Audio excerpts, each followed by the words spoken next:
আসসালামু আলাইকুম। আজকে দেশের নেতৃবৃন্দকে সঙ্গে নিয়ে জাতির যে গুরুত্বপূর্ণ দায়িত্ব পালন করতে আমরা এসেছি, আল্লাহ তার জন্য আমাদের জন্য রহমত বর্ষণ করছেন। আল্লাহর রহমত নিয়ে আমি এই ঘোষণাপত্র পাঠ করব। বিসমিল্লাহির রহমানির রহিম। যেহেতু উপনিবেশ বিরোধী লড়াইয়ের সুদীর্ঘকালের ধারাবাহিকতায় এই ভূখণ্ডের মানুষ দীর্ঘ 23 বছর পাকিস্তানের স্বৈরশাসকদের বঞ্চনা ও শোষণের বিরুদ্ধে রুখে দাঁড়িয়েছিল এবং নির্বিচার গণহত্যার বিরুদ্ধে গণপ্রতিরোধ গড়ে 1971 সালে 26শে মার্চ স্বাধীনতা ঘোষণা করে রক্তক্ষয়ী মুক্তিযুদ্ধের মাধ্যমে জাতীয় মুক্তির লক্ষ্যে বাংলাদেশ রাষ্ট্র প্রতিষ্ঠা করেছিল। এবং যেহেতু বাংলাদেশের আপামর জনগণ দীর্ঘ আন্দোলন সংগ্রামের মধ্য দিয়ে এই ভূখণ্ডে স্বাধীনতার ঘোষণাপত্রে বিবৃত সাম্য, মানবিক মর্যাদা, সামাজিক সুবিচারের ভিত্তিতে উদার গণতান্ত্রিক রাষ্ট্র বিনির্মাণের আকাঙ্ক্ষাকে বাস্তবায়নের জন্য সর্বোচ্চ ত্যাগ স্বীকার করেছে, এবং যেহেতু স্বাধীন বাংলাদেশের 1972 সালের সংবিধান প্রণয়ন পদ্ধতি এর কাঠামোগত দুর্বলতা ও অপপ্রয়োগের ফলে স্বাধীনতা পরবর্তী আওয়ামী লীগ সরকার মুক্তিযুদ্ধের জন আকাঙ্ক্ষা পূরণে ব্যর্থ হয়েছিল এবং গণতন্ত্র ও রাষ্ট্রীয় প্রতিষ্ঠানগুলোর কার্যকারিতা ক্ষুণ্ণ করেছিল, এবং যেহেতু স্বাধীনতা পরবর্তী আওয়ামী লীগ সরকার স্বাধীনতার মূল মন্ত্র গণতান্ত্রিক শাসন ব্যবস্থার বিপরীতে বাকশাল নামে সাংবিধানিকভাবে একদলীয় শাসন ব্যবস্থা কায়েম করে এবং মত প্রকাশ ও বিচার বিভাগের স্বাধীনতা হরণ করে, যার প্রতিক্রিয়ায় 1975 সালের 7ই নভেম্বর দেশের সিপাহী জনতার ঐক্যবদ্ধ বিপ্লব সংগঠিত হয় এবং পরবর্তী সময়ে একদলীয় বাকশাল পদ্ধতির পরিবর্তে বহুদলীয় গণতন্ত্র, মত প্রকাশ ও বিচার বিভাগের স্বাধীনতা পুনঃপ্রবর্তনের পথ সুগম হয়। এবং যেহেতু 80-র দশকে সামরিক স্বৈরশাসনের বিরুদ্ধে দীর্ঘ 9 বছর ছাত্র জনতার অবিরাম সংগ্রামের মধ্য দিয়ে 1990 সালে গণ অভ্যুত্থান সংগঠিত হয় এবং 91 সনে পুনরায় সংসদীয় গণতান্ত্রিক শাসন ব্যবস্থার প্রবর্তন করা হয়, এবং যেহেতু দেশি বিদেশি চক্রান্তে সরকার পরিবর্তনের গণতান্ত্রিক প্রক্রিয়া ব্যাহত হওয়ায় 1/11-র মতো ষড়যন্ত্রমূলক ব্যবস্থার মাধ্যমে বাংলাদেশে শেখ হাসিনার একচ্ছত্র ক্ষমতা, আধিপত্য এবং ফেসিবাদের পথ সুগম করা হয়। যেহেতু দীর্ঘ 16 বছরের ফেসিবাদী অগণতান্ত্রিক গণবিরোধী শাসন ব্যবস্থা কায়েমের লক্ষ্যে এবং একদলীয় রাষ্ট্র ব্যবস্থা প্রতিষ্ঠার অতি উগ্র বাসনা চরিতার্থ করার অভিপ্রায়ে সংবিধানে অবৈধ অগণতান্ত্রিক পরিবর্তন করা হয়, যার ফলে একদলীয় একচ্ছত্র ক্ষমতা ও আধিপত্য প্রতিষ্ঠার পথ সুগম হয়।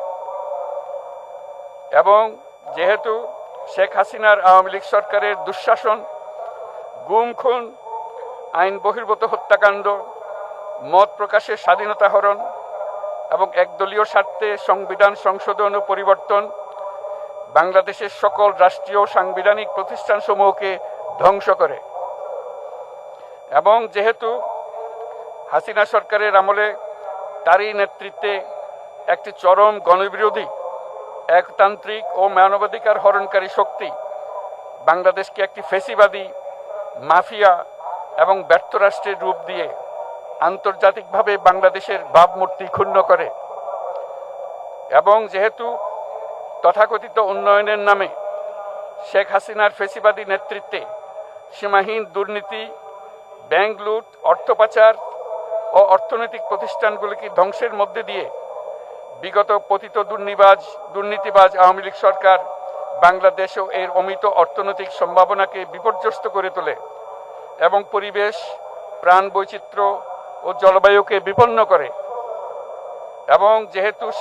শেখ হাসিনার ফ্যাসিস্ট সরকারের বিরুদ্ধে রাজনৈতিক দল, ছাত্র শ্রমিক সংগঠন সহ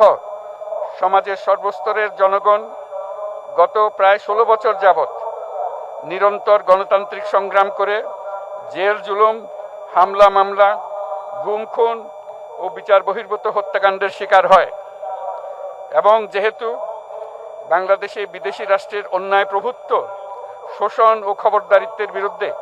এদেশের মানুষের ন্যায়সঙ্গত আন্দোলনকে বহিঃশক্তির তাবেদার আওয়ামী লীগ সরকার নিষ্ঠুর শক্তি প্রয়োগের মাধ্যমে দমন করে। এবং যেহেতু অবৈধভাবে ক্ষমতা অব্যাহত রাখতে আওয়ামী লীগ সরকার 3টি প্রহসনের নির্বাচনে এর জাতীয় সংসদ নির্বাচন এদেশের মানুষকে ভোটাধিকার ও প্রতিনিধিত্ব থেকে বঞ্চিত করে। যেহেতু আওয়ামী লীগ আমলে ভিন্ন মতের রাজনৈতিক নেতাকর্মী, শিক্ষার্থী, তরুণদের নিষ্ঠুরভাবে নির্যাতন করা হয় এবং সরকারি চাকুরিতে একচেটিয়া দলীয় নিয়োগ এবং কোটাভিত্তিক বৈষম্যের কারণে ছাত্র, চাকুরি প্রার্থী, নাগরিকদের মধ্যে চরম ক্ষোভের জন্ম হয়। এবং যেহেতু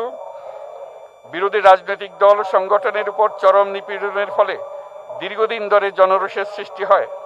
এবং জনগণ সকল বৈধ প্রক্রিয়া অবলম্বন করে ফ্যাসিবাদ বিরোধী লড়াই চালিয়ে যায়। এবং যেহেতু সরকারি চাকরিতে বৈষম্যমূলক কোটা ব্যবস্থা বিলোপ ও দুর্নীতি প্রতিরোধে বৈষম্য বিরোধী ছাত্র আন্দোলন চলাকালে আওয়ামী লীগ সরকার কর্তৃক ব্যাপক দমন পীড়ন, বর্বর অত্যাচার, মানবতা বিরোধী হত্যাকাণ্ড চালানো হয়, যার ফলে সারা দেশে দলমত নির্বিশেষে ছাত্র জনতার উত্তাল গণবিক্ষোভ গণ অভ্যুত্থানের রূপ নেয়। এবং যেহেতু ফ্যাসিস্ট শক্তির বিরুদ্ধে অদম্য ছাত্র জনতার অভ্যুত্থানে রাজনৈতিক দল, ধর্মীয়, সামাজিক, সাংস্কৃতিক, পেশাজীবী, নারী ও শ্রমিক সংগঠনসমূহ সমাজের সকল স্তরের মানুষ যোগদান করে এবং আওয়ামী ফ্যাসিবাদী বাহিনী রাজপথে নারী, শিশু সহ প্রায় 1000 মানুষকে নির্বিচারে হত্যা করে, অগণিত মানুষ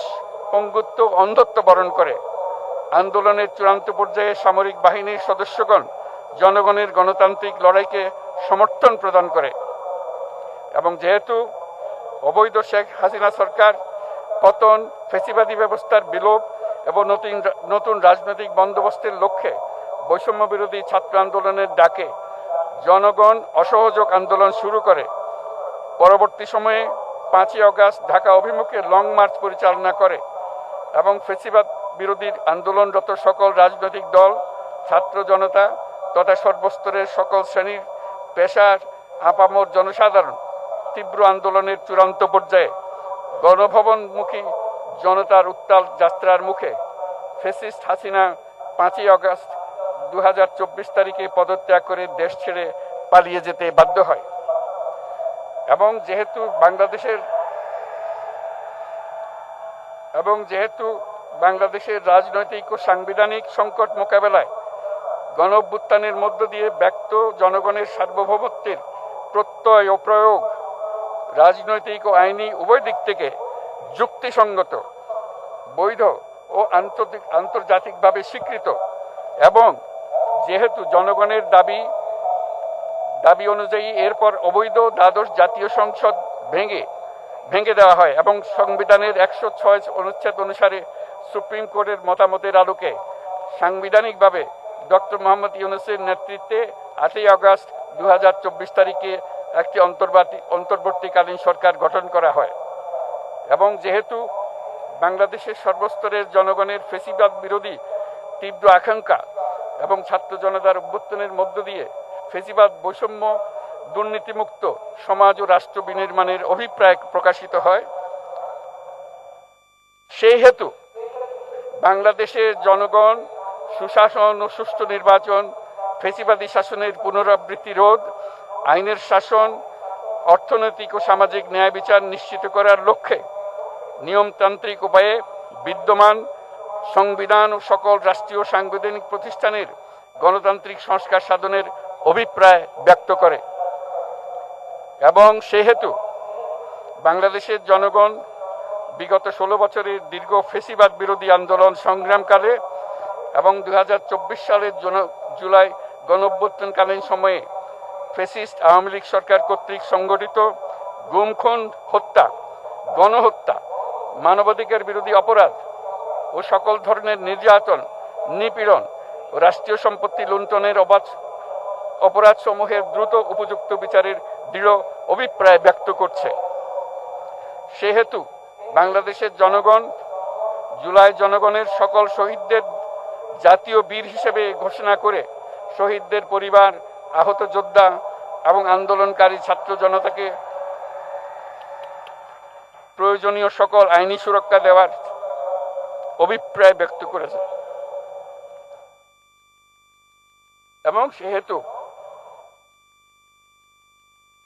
বাংলাদেশের জনগণ যুক্তিসঙ্গত সময়ে আয়োজিতব্য অবাধ ও সুষ্ঠু ও নিরপেক্ষ একটি নির্বাচনের মাধ্যমে গঠিত জাতীয় সংসদে প্রতিশ্রুত প্রয়োজনীয় সাংবিধানিক সংস্কারের মাধ্যমে দেশের মানুষের প্রত্যাশা, বিশেষত তরুণ প্রজন্মের আকাঙ্ক্ষা অনুযায়ী আইনের শাসন ও মানবাধিকার, দুর্নীতি, শোষণমুক্ত, বৈষম্যহীন ও মূল্যবোধ সম্পন্ন সমাজ এবং গণতান্ত্রিক রাষ্ট্র ব্যবস্থা প্রতিষ্ঠার অভিপ্রায় ব্যক্ত করেছে এবং সেহেতু বাংলাদেশের জনগণ এই প্রত্যাশা ব্যক্ত করছে যে একটি পরিবেশ ও জলবায়ু সহিষ্ণু, অন্তর্ভুক্তিমূলক, টেকসই উন্নয়ন কৌশলের মাধ্যমে বর্তমান ও ভবিষ্যৎ প্রজন্মের অধিকার সংরক্ষিত হবে এবং সেহেতু বাংলাদেশের জনগণ এই অভিপ্রায় ব্যক্ত করছে যে ছাত্র গণঅভ্যুত্থানের 2024-এর উপযুক্ত রাষ্ট্রীয় সাংবিধানিক স্বীকৃতি প্রদান করা হবে এবং পরবর্তী নির্বাচনে নির্বাচিত সরকারের সংস্কারকৃত সংবিধানের তফসিলে এই ঘোষণাপত্র সন্নিবেশিত করা হবে এবং 5ই আগস্ট 2024 সালে গণঅভ্যুত্থানে বিজয়ী বাংলাদেশের জনগণের আকাঙ্ক্ষার প্রতিফলন হিসেবে এই ঘোষণা প্রণয়ন করা হলো। জাতির সার্বিক মঙ্গল কামনা করে আমি জুলাই ঘোষণাপত্র আপনাদের সবার সামনে উত্থাপন করলাম। আল্লাহ সকলের জন্য মঙ্গল দান করুন, জাতির জন্য মঙ্গল নিয়ে আসুক। সবাইকে ধন্যবাদ। আল্লাহ হাফেজ।